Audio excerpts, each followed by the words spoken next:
Welcome back to r/neighbors from hell, where people share stories about their crazy neighbors, and if you are new to my channel, please don't forget to subscribe to join our amazing community, and without any further ado, let's dive right into the stories. The first one is titled, "Squatting neighbor built an illegal road through my land and stole my electricity."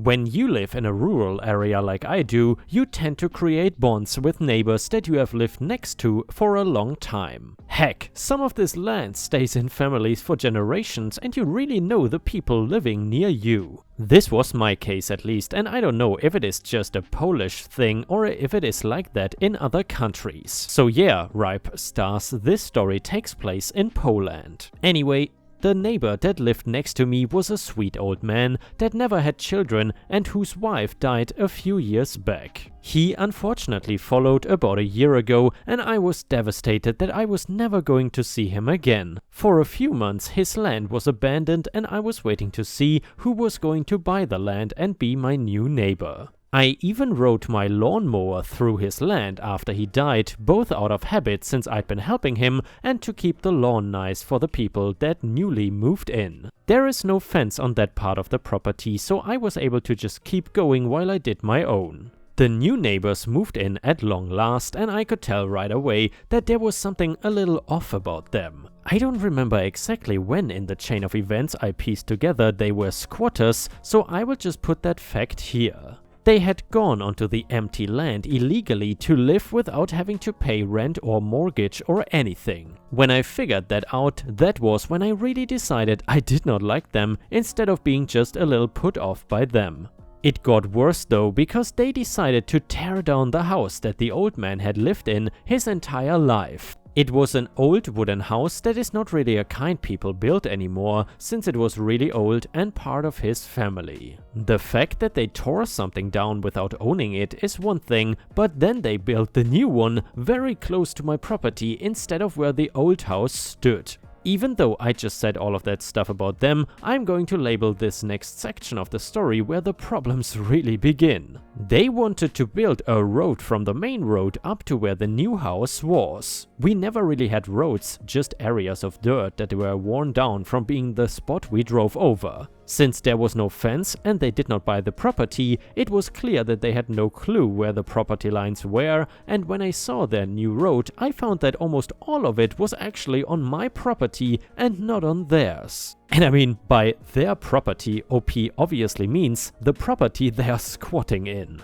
Anyway, again, they had all of this room but decided that they wanted to live right on top of me for some reason that I don't understand. The last thing they did finally made my light bulb go off in my head as to why they were doing this. I hadn't been paying much attention, but I was doing research on squatters in the little free time I had. One thing that always came up was how the quality of life was bad because they did not have any electricity or gas. My new neighbors though had electricity because I could see at night that their lights go on. I went outside to investigate and saw an extension cord that was hidden under dirt under their road and under more dirt until it reached their house. They had been stealing electricity and leeching off of me this entire time. I was furious and wanted to go and yell at them, but decided I was going to fight smarter, not harder. Obviously, the first thing I did was unplug them and get an outlet cover that I could slip a lock into. Now they had no way to steal my power, but I was not going to end there. Some of you might be wondering why I had not called the police or anything on these people yet, and that was because I wanted to finish doing my research on who to call up and what would be the best place. Anybody who ever read stories about squatters knows that calling the police usually does not get rid of these people, at least in my country. Instead, I called different departments of the town regarding illegal structures, buildings, and illegal road building. I knew they were going to ask for ID and a deed to the house that these people never had in the first place. Sadly, I was not there to see any of these visits, but I was there to see the outcome of the entire thing. My guess is that the inspectors came and saw that they illegally torn down a house, built another one without a permit, built a road on my property without permission or a permit, and of course did not own any of the property they had messed with. The police were by the house when I got home, and since I was so close I could basically hear the entire thing.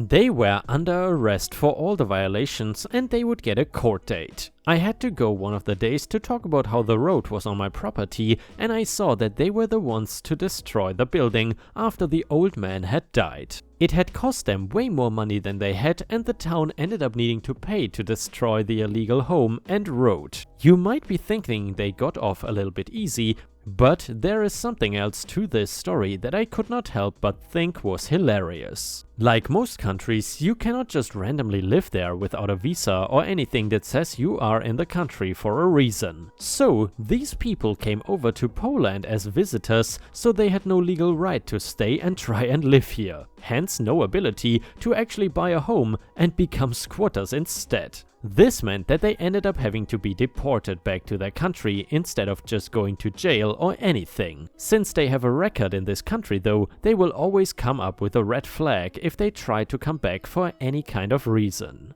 I understand wanting to immigrate to a new country, and of course I am biased and think mine is a great place to want to move and live to. Now, they don't even have a chance to do things the right way because of all the chaos they caused trying to live here under the radar. Honestly, I think it's better that they don't become a part of this community with how they acted.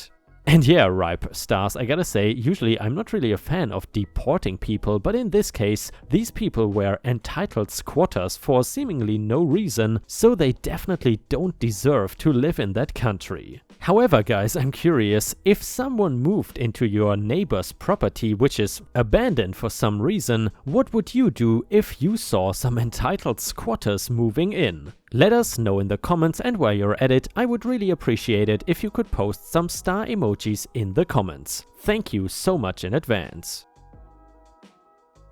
The next one is titled Revenge is Sweet. I was with my family yesterday morning in Disney World's Hollywood Studios. We arrived before the park opened, they will let you in and you can get in line for a ride. But that's about it. We went straight to the relatively new and still quite popular Star Wars Galaxy's Edge section. We wanted to ride the Rise of the Resistance. The Disney app was reporting the estimate wait already at 45 minutes as we pulled into the park. When we made it to the line, there was a Disney employee carrying a sign that said "End of line." She was steadily walking as poured into the line, making it longer and longer. The estimated wait was 110 minutes at this point. My wife stepped out of line to go to the bathroom. While gone, the park and rides officially opened, so the line started moving pretty quickly. When she came back, she whispered to me, "I just saw someone cut in line. The guy behind her is making a big stink about it, but she's just ignoring him." As the lines looped back and forth, my wife pointed out who it was. Bertha had cut in front of a girl in a wheelchair being pushed by, I assume, her dad. My wife leaned close and whispered to him, "I saw her cut in line, and how she just ignored you. If you tell a cast member, what Disney calls employees, what she did, we will back you up." Jack responds, "No, I just want to make a point. I'm over it now." I could see in his face that he was not over it. I thought, that's not how you make a point. That's how Bertha makes her point. So I waited and walked past several cast members. We are all outside. It is hot, humid, and absolutely miserable. We wound back and forth, seeing Bertha and her smirk. We were almost indoors in sweet air conditioning, and I saw another cast member and I stepped out of line. About 5 families back, there's a girl in a wheelchair. The family in front of the wheelchair girl cut in line. The line cutter is wearing Mickey Mouse ears with a veil and a flower print shirt. The employee repeated my story to me to make sure she understood and then stepped away. A few minutes later, we looped back past a very happy looking Jack. This time in an air-conditioned room. I asked him, "Where's your friends?" Jack responded, "I told the line watcher that she skipped, and they skipped her out of line." Had Bertha gone to the end of the line when she got there, she probably would have only had to wait an extra 15 or 20 minutes. Because she didn't, she wasted about an hour in line and then got yanked out. And yeah, ripe stars, that is exactly what should happen to these damn line cutters at amusement parks. If you have ever been to an amusement park, I'm curious, what is your favorite one? Let us know in the comments. The next one is titled The Squirrel Colony. My neighbors have built an upcycled pallet-framed screen gazebo type thing on the other side of my 6-foot stockade fence. It's legally way too close to the property line for a structure, but I don't really object because it also affords a greater degree of privacy to my deck and my back door, and I have a pool and often wander scantily, so it works well for everybody pretty much. Now here is where I'm trying to figure out if I'm the a-hole. I got the full view from the second floor of my house and often watch the squirrels interact with the trees, the fence and his screened gazebo. And yes, I work from home, I don't get out much, so I take pleasure in watching the squirrels. The squirrels have been quietly dismantling the backside of his gazebo, first chewing and climbing up to their nest with pieces of curtain. I figured the squirrels needed a cozy blanket for the winter, and it was adorable to watch the squirrels scamper vertically with large chunks of fabric in their mouth. So I started leaving old wool unmatched socks for them on the fence, and well, I may have overdone it. I noticed the gazebo is now home to a very large squirrel colony, all sporting bits of wool fabric in their little multicolored nests in the eaves of their gazebo. Now to the dilemma. I find all of this increased scampering much more entertaining, but do I have an obligation to disclose to the neighbor that their gazebo is now a squirrel colony, or can I enjoy the delightful antics of happy squirrels?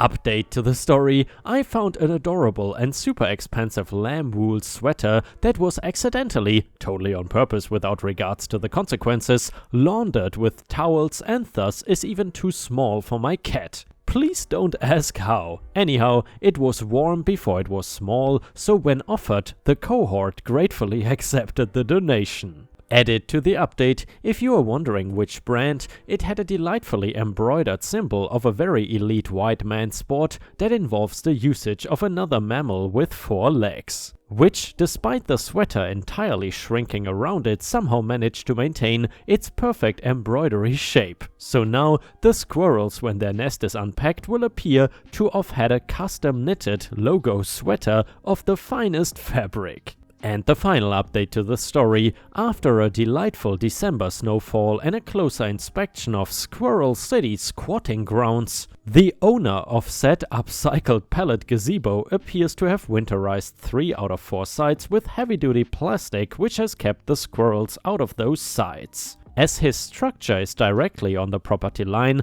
and abuts my 6-foot stockade fence, side note, in this neighborhood the tops of our stockade fencing sees more traffic than our actual ho-hum street. He was obviously unable to winterize the backside of said upcycled pallet gazebo. The residents of Squirrelville have helped themselves to a mostly sheltered place to ransack the curtains, that's all I can see, and now that I'm paying more attention, that upcycled pallet gazebo seems to be the spot from which they gather in sprints, drop their things, gather some more, and then bring it home at the end of the day up into their tree homes. And thus, I'm declaring myself not the a-hole, but leaving the post because I think it made people smile.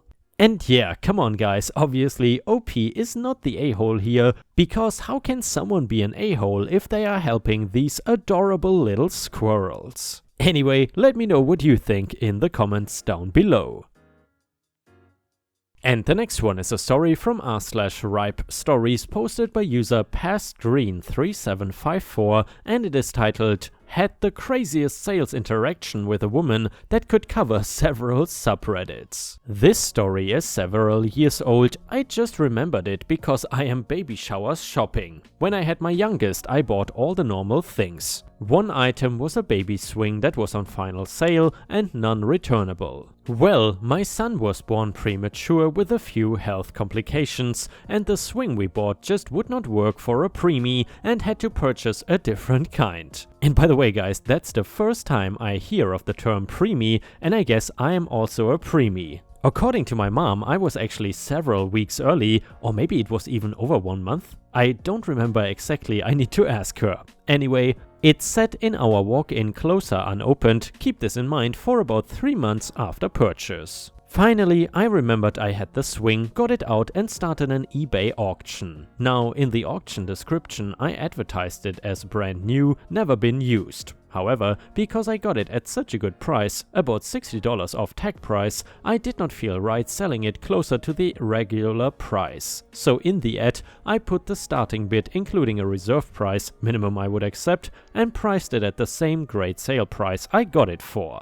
I made sure to take both pictures and video showing it was still factory sealed and brand new. I put the auction up and let it ride. My highest bidder was $40 under my reserve, so she reached out and asked if she ended up being the highest bid at the end of the auction, would I be willing to sell it for $40 less. I said sorry but no, explaining it is brand new and already $60 off original cost. She then said $30? Again I said no, listing above reason. She says $20 and I gave the same answer. Then she said $10, so I figured by this point it's just $10, so I agree. Auction ends and I send her an invoice. She responds to me and asks why is the price $20 more than what we agreed on. I asked if she read the entire ad. The reserve was X amount and then I took the $10 off the price like agreed, and then there was a $20 shipping charge. She became upset and started insisting I was trying to take advantage of her because I agreed on X amount. It took me about 3 times and her husband twice to finally get through to her that we negotiated the price of the swing